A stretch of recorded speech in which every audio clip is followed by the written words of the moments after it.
بسم الله الرحمن الرحيم. الحمد لله، الصلاة والسلام على رسول الله محمد وآله وصحبه ومن اهتدى بهديه إلى يوم الدين. رب اشرح لي صدري ويسر لي أمري واحلل عقدة من لساني يفقه قولي. لا تفسير سورة الأنعام قيشت لآتي بنجاو سي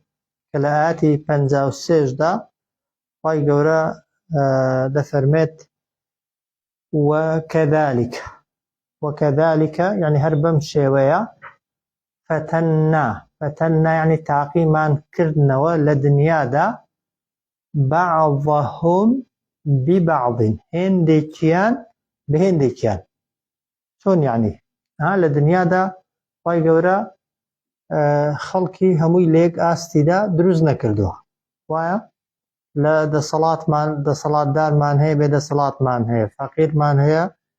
دولمند مان هي ساغ مان هي نخوش مان هي جوان مان هي ناشري مان هي سبي مان هي رش مان هي انواع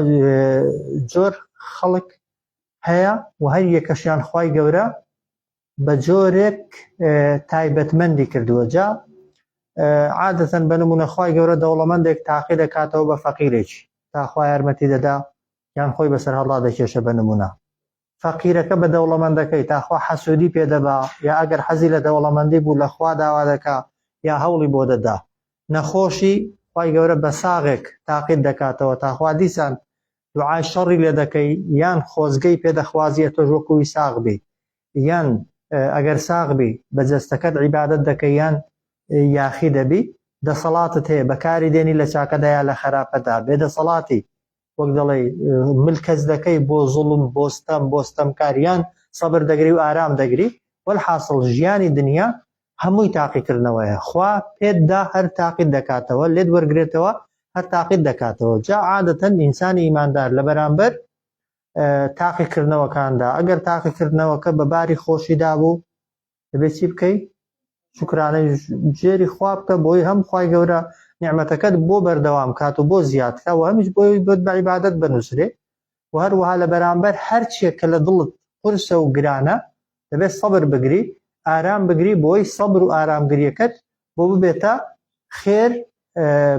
بۆ هەموو یعنی هەموو جۆرە تاقیکردنەوەیەک بۆ ئینسانی ئیماندار خێرە و بە تعبیرێکی دیکە دەتوانین ئینسان بڵێن ئینسان دەتوانێت تاقیکردنەوەکانی هەمووان بکا بە خێر بەمای خێر بۆ خۆی چونکە ئەوەی بەسرت دێگەر خۆشی بێ لە خۆ بەبایی ببێ و شکرانەی لەسەر نەکەی خوا پێش قیامەتە لە دنیا سزات دەدا بۆ خۆت زەرەر دەکەی و هەروەها ئەگەریش ناخۆشی بێ خۆ هەزار جار ناشکور بە ناشکوریکردن بەڵات لەسەر لا ناچێت تەنها ئەجرەکەت پاداشتەکەت لە قیس خۆت دەدەی بۆیە دەبێت ژیان وەکو تاقیکردنەوە دەستکەوتەکانی دنیا وەکو تاقیکردنەوە و لێوەرگرتنەوەکانی دنیا وەکو تاقیکردنەوەکە وەکو تاقیکردنەوە ببینی وكذلك بمشوية فتنا تاقيمان كرنوا بعضهم هندشان ببعض ليقولوا بؤوي بلين أهؤلاء أوانا من الله عليهم من بيننا من الله شاكي كردو أخوة لقليان شاكي كردو أخوة لقليان شاكي رشتو أخوة بسريان دا من بيننا لنوان إمدا وقصي چيبو قسەی بتپەرستەکانی مەککە بوو دەیانگوت ئەگەر ئیمان هێنان و شوێن محەممەد کەوتن چاک باە خوا ئەو چاکەی بەنسیب ئێمە دەکرد بۆ چونکە خوا ماڵی داوە بە ئێمە زیاتر لاوان دەسەڵاتی زیاتر داوە بە ئێمە لە ئەوان ئەگەر شوێن کەوتنی محەممەد و ئیمان هێنانیش چاک باە خوای گەورە ئەوانی هەڵ نەدەبژار ئێمەی هەڵدەبژار بۆی ببینە شوێن کەوتەی محەممەد تەمان بۆچوونەکەیان بۆچوونێکی سەقەت و خراپە پێوەرەکەیان بۆ دنیا و بۆ قیامەت یەک پێوەر بوو بەڵام خوا دەفەرمێ ئەلەیس الله ئایا خوا نازانێ کە بئەعلەمە بالشاکرین ئەلەیس الله بئەعلەمە بالشاکرین ئایا خوای گەورە زاناتر نییە لە ئەوان بەوەی کە چێ سوپاسگوزارە و شانی ئەوەیە بیکاتە شوێن کەوتەی پێغەمبەر صلی الله عليه وسلم و هیدایەتی بدات و هیدایەتی بەنسیب بکە بێگومان خوای گەورە بۆ خۆی چاکتر عبدەکانی خۆی دەناسێت و وەخوا بۆ خۆی خەڵکی شایستە هەڵدەبژێرێ بۆی ببێتە شوێن کەوتەی پێغەمبەر صلی الله عليه وسلم و هەروەها خوای گەورە چونکە ناخی ئینسانەکان دەزانێت و دەزانێت کێ لەسەر نیعمەتی هیدایەت شکرانەی خوا دەکا،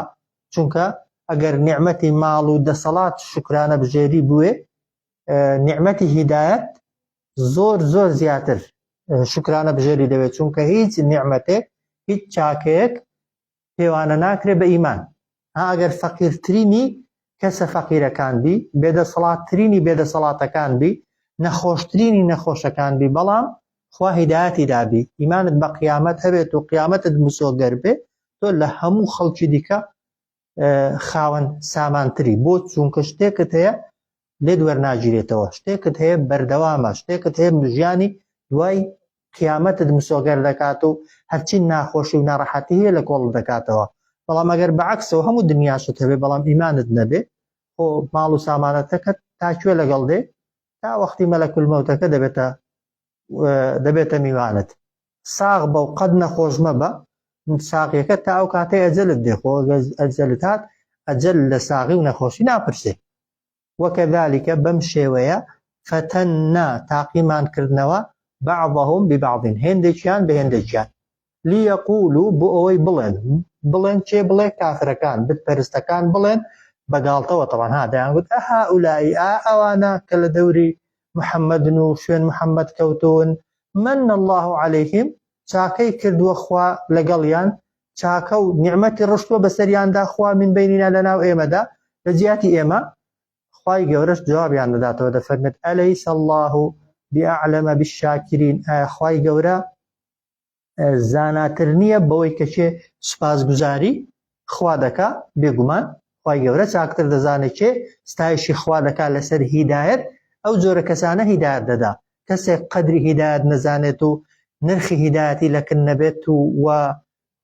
شانی ئەو هیدایەتە نەبێ، خوا بەنسیبی چی ناکە. جا دەفەرمێ وإذا جاءك الذين يؤمنون بآياتنا، کاتێک هاتنە لات ئەوانەی کە باوەڕیان هێنابوو بە نیشانەکانی ئێمە، فقل سلام عليكم، پێیان بڵێ سڵاوتان لێبێ. لە دەرسی ڕابردوو گوتمان بتپەرستەکان پێشنیاریان بۆ پێغەمبەر کرد صلی الله عليه وسلم، گوتیان ئەگەر دەتەوێ ئێمە ئیمانت پێبێنین، ئێمە لەگەڵت بین، ئەو ڕۆژەی کە لەگەڵ ئێمەدا دەنیشی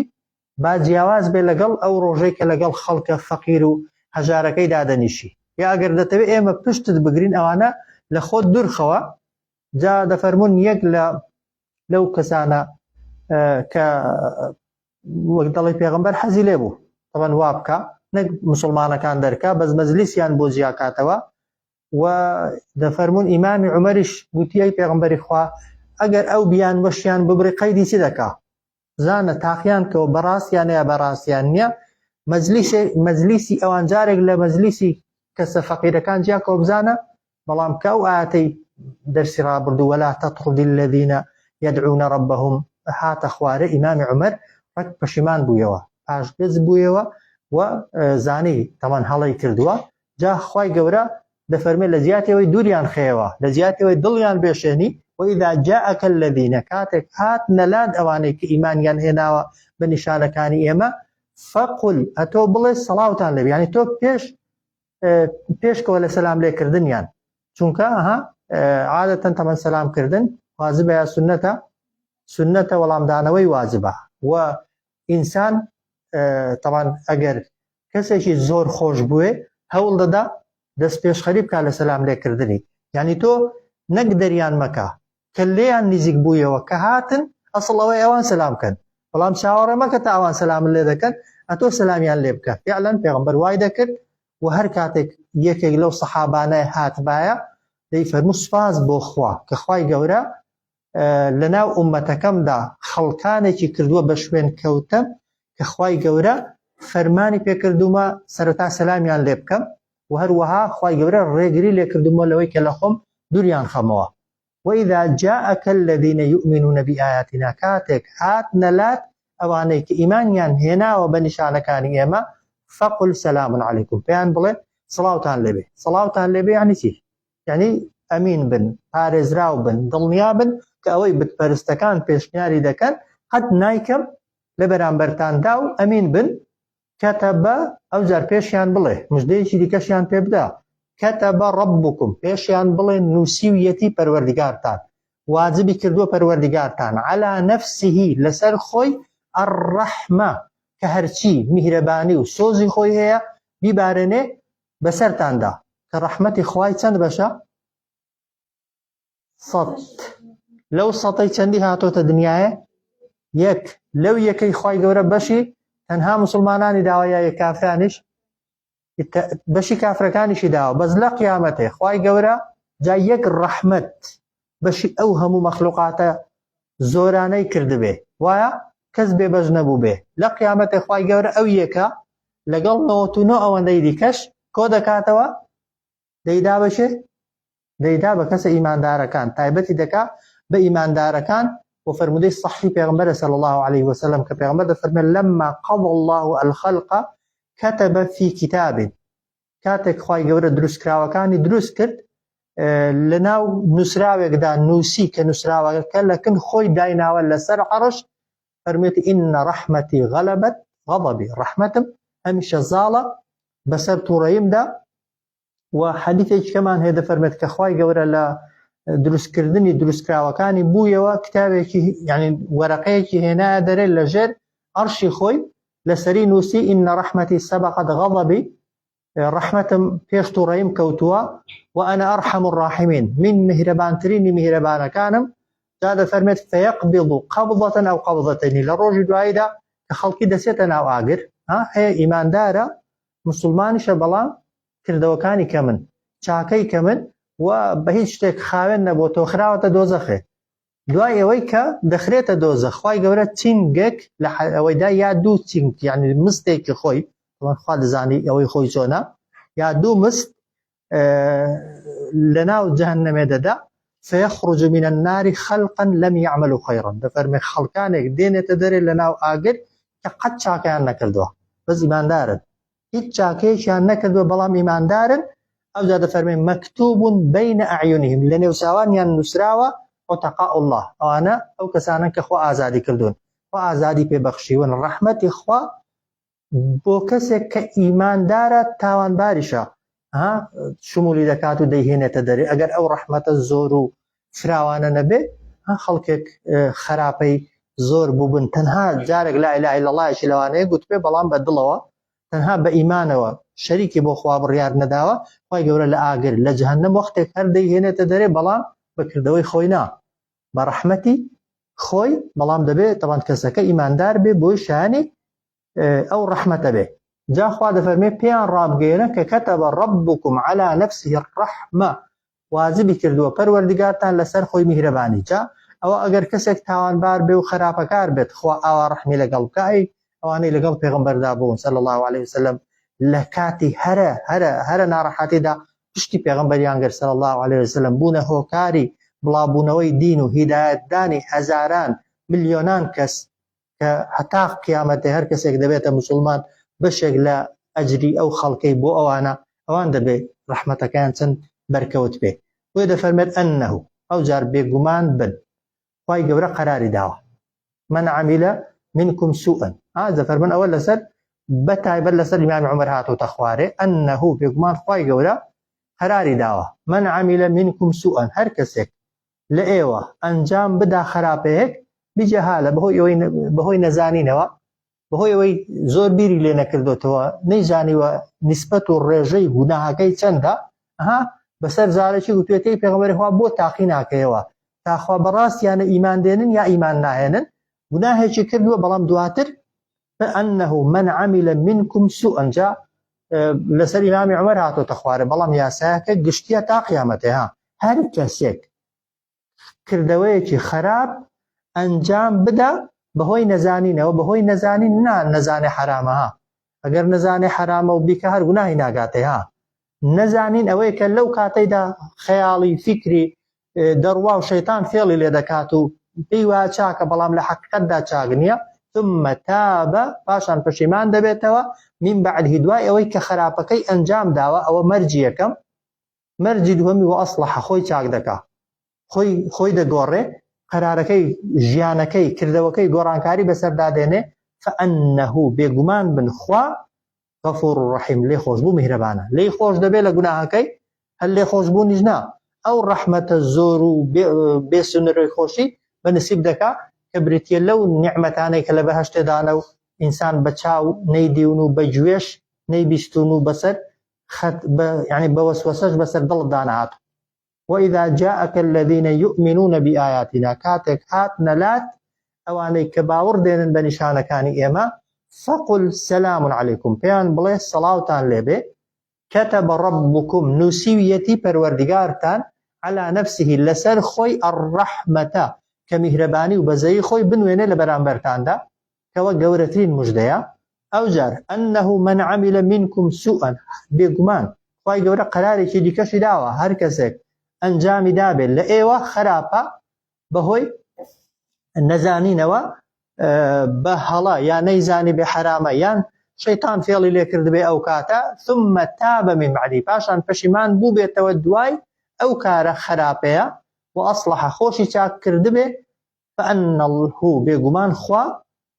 غەفور ڕەحیم لێ خۆش بوو میهرەبانە. لێ خۆش بوونەکەشی سنووری نییە خوای پەروەردگار و هەروەها ڕەحمەت و میهرەبانیەکەشی سنووری نییە. وكذلك هەر بەم شێوەیە نفصل الآيات ڕوونی دەکەینەوە بەڵگە و نیشانەکانی خۆمان ئەوە یەک وەلیتەستەبینە و هەروەها ڕوونیشی دەکەینەوە سەبیل المجرمین ڕێگای تاوانباران. لە قورئانەدا هەمیشە چۆن قیسە و بەسەرهاتی پیاوچاکان و پێغمبەران باز کراوە وایە بەسەرهاتی قەومەکانیشیان کە تاوانکار و خراپەکارن باز کراوە، چۆن باسی حەڵاڵەکان کراوە باسی حرامەکانیش کراوە بۆی حەڵاڵەکان واجباتەکانت بزانی بیان کەی و هەروەها ڕێگا چەوت و خراپەکانیش بناسی بۆی خۆتی لێ بپارێزی، چونکە ئەگەر ڕێگای خراپ نەناسی ناتوانانی خۆش لێ بپارێزی. وەکەذالکە بەم شێوەیە نفصل الآيات ڕوونی دەکەینەوە بەڵگە و نیشانەکانی خۆمان وەلی یعنی ڕوونی دەکەینەوە چەندان بەڵگە و نیشانە وەلی تەستەبینە و هەروەها ڕوونیشی دەکەینەوە سەبیل المجرمین ڕێگای تاوانباران. قل پێیان بڵێ ئەی محەممەد صلی الله عليه وسلم ئینی بێگومان من نهیت لێم قەدەغە کراوە ئەن ئەعبود الذین تدعون من دون الله کە بپەرستم ئەوانەی ئێوە دەیپەرستن و هاواری دەکەنە جگە لەخوا. ئەمن لێم قەدەغە کراوە ئەدی ئێوەش لێتان قەدەغە کراوە من کە پێغەمبەری خوام و هەڵبژێردراوی خوام ڕێگەم پێنەدراوە غەیری خوا کەسێکی دیکە بپەرستم و هاواری کەمێ ئێوەش بە هەمان شێوە. قل پێشیان بڵێ لا ئەتەبیع هەرگیز ناکەومە شوێن ئەهواءکم ئارەزووی ئێوە قەد ضەلەلت بێگومان گومڕا بووم ئیذەن ئەگەر شوێن هەوا و ئارەزووی ئێوە کەوم ئەوە یەک لە زەرەرەکان کە دەیکەم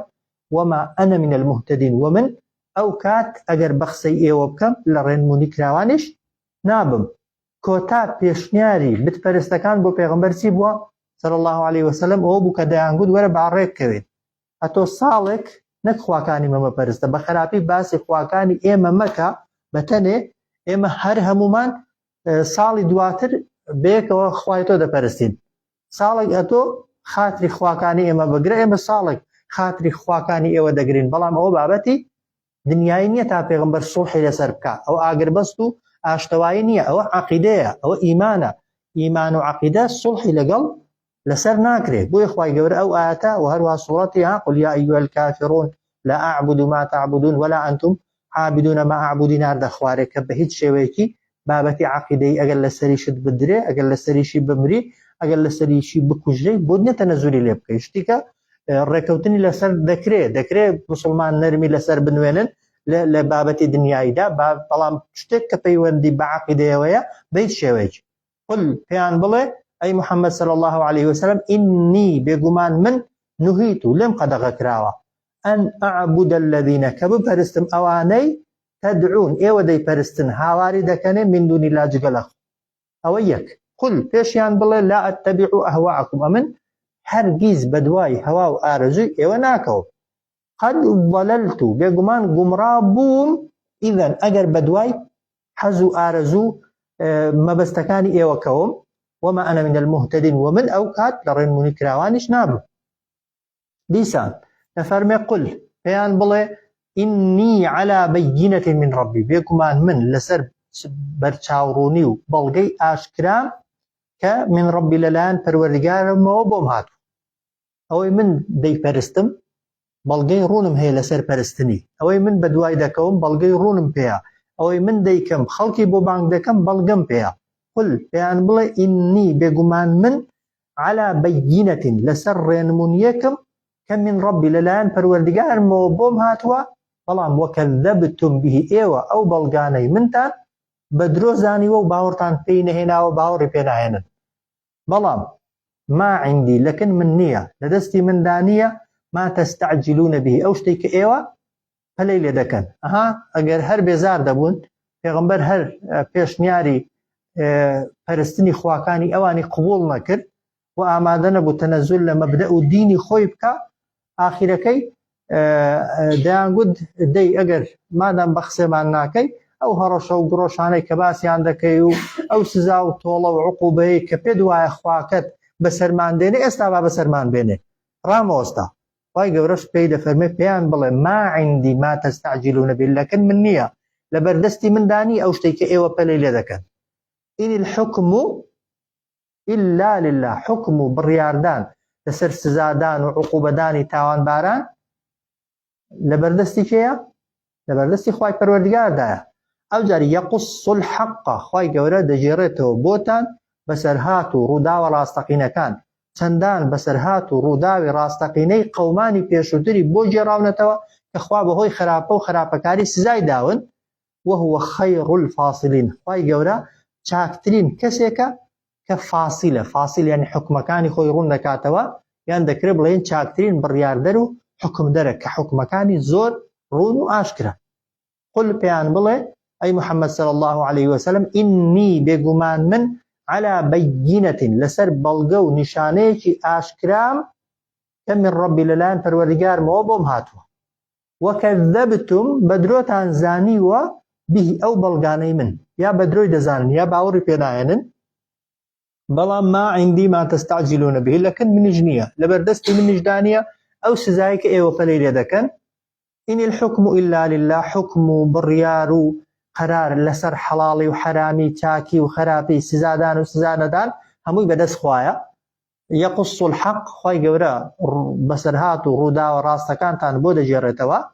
وهو خەیر الفاصلین خوای گەورە چاکترین بڕیاردەرە یا چاکترین کەسێکە کە دەتوانێت چاک و خراپ و شتەکانتان بۆ لە یەکتر ڕوون کاتەوە و بۆتان جیاکاتەوە. پاشان قل پێیان بڵێ لەو ئەن عندي ما تستعجلون به ئەگەر بەدەست من بایە ئەوەی کە پەلەی لێ دەکەن. زۆر جار پێغەمبەریان هەراسان دەکرد، بێزاریان دەکرد، دەی ئەگەر پێغەمبەری، دەی ئەگەر ڕاست دەکەی، دەی ئەگەر خوا دەسەڵاتی هەیە، دەی ئەگەر خواگەت هیچی پێ دەکرێت بەردمان بەسەردا بارێنە بمان کوژە وامان لێ بکە وامان لێ بکە. پێغەمبەر صلی الله عليه وسلم بەشەر بوو تەبعان هەستی هەبوو، زۆر جار هێندە بێزار دەکرا، هێندە تووڕە دەکرا. ئەگەر دەسەڵاتی هەبایە و دەسەڵاتی سزادان خوادابایە دەستی وی ئەو کات عقوبەی دەدان، ئەو کات سزای دەدان، ئەو کات بۆی دێنان. بەڵام خوا دەفەرمێ پێیان بڵێ قل لەو ئەن عندي پێیان بڵێ ئەگەر لەکن من بایە لەبەردەستی من بایە ما تستعجلون ئەو شتەی کە پەلەی دەکەن به لێی ئەوە لەقضی الأمر لەمێژ بوو، جێبەجێ بوو فەرمانی سزادانتان بینی و بینەکم لە نێوان من و لە نێوان ئێوەدا. بەڵام والله أعلم بالظالمين خوای گەورە زاناترە بەستەمکاران، خوای گەورە لە من چاکتر دەزانێت ستەمکاران کەی و چۆن و بەچی سزادا، ئەوە لە سەڵاتی مندانیە. قل لەو ئەن عندي پێیان بڵێ ئەگەر لەبەردەستی مندا بایە ما تستعجلون به ئەوەی کە ئێوە پەلەی لە هاتنی دەکەن لە قضی الأمر بە دڵنیاییەوە جێبەجێ بوو دەمێک بوو الأمر فەرمانی خوا کە سزادانە بینی لە نێوان من و لە نێوان ئێوەدا. والله أعلم بالظالمين خوای گەورە زاناترە لە من و لە هەموو کەسێک بەوەی کە ستەمکاران چی دەکەن و خوای گەورە چیان بەسەر دێنێ. ئەوجا خوا دەفەرمێت وعنده مفاتح الغیب لای خوایە کلیلی زانینی نهێنی و شاراوەکە. زانینی غەیبەکان بە تایبەتی 5 غەیبەکان ئەوەی لە سوورەتی لقماندایە مەسەلەی باران بارین، ناوڕەحەمی ئافرەت، ئەجەل، ئەوانە زانستێکن تەنها خوای پەروەردگار دەیزانێ سزادان و عقوبەدان مردن. وعنده لای خوایە مفاتح الغیب مفاتح کلیلی زانینی شتە شاراوەکە لا يعلمها نایزانن ئەو شتە شاراوانە إلا هو جگە لە خۆی ئەو جار ويعلم خوای گەورە دەزانێت ما في البر والبحر هەرچی هەیە لە وشکایی و هەروەها هەرچی هەیە لە دەریاکاندا هەر ئەوەندە نا وما تسقط و ئەوەشی کە دەکەوێتە خوار من وەرەقەت لە گەڵای دارێک إلا يعلمها بەدڵنیاییەوە خوای گەورە دەیزانێ کەی چۆن و لەکوێ دەکەوێتە خوار گەڵاداری پاییزان ها چەند گەڵادار دەکەون و لەکوێ دەکەون و چۆن دەکەون نەک ئێستا دەیزانێ نەک خۆ ئاگای لێ ئەو کاتێک کە دەکەوێ هەر لە لەوح المەحفوظ و لە ئەزەلەوە خوای پەروەردگار ئەوانەشی نووسیون ولا حەبەتین هیچ دنکە تۆوێک نییە في ظلمات الأرض چوو بێتە تاریکاییەکانی زەوی قوڵایی زەوی ولا رطب شوێنێک نییە تەڕبوو بێ ولا يابس شوێنێک نییە وشک بێت یا وشک ببێتەوە إلا في كتاب مبين بەدڵنیاییەوە پێشتر پێش ئەوەی ڕووبدا لە کتێبێکی ڕوون و ئاشکرادا لای خوای پەروەردگار نووسراون ئەوەی کە نایزانین ئێمەین وعنده لای خوایە مەفاتح الغەیب کلیلی زانینی شتە شاراوە و نهێنیەکان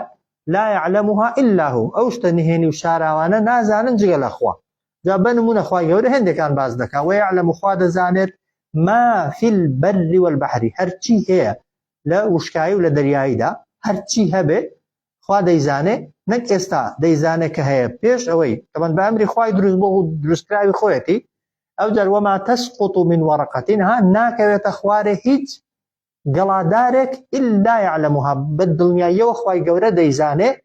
چۆن دەکەوێتە خوارێ و لەکوێ دەکەوێتە خوارێ ولا حبة هیچ دنکە تۆوێکیش نییە في ظلمات الأرض يعني چوو بێتە تاریکاییەکان قوڵاییەکانی زەوی یان ولا رطب شوێنێک تەڕبوو بێ ولا يابس یا وشک بوو بێتەوە إلا في كتاب بەدڵنیاییەوە ئەو شتە نووسراوە لە کتێبێکی مبین ڕوون و ئاشکرا صلى الله على سيدنا محمد وعلى آله وصحبه أجمعين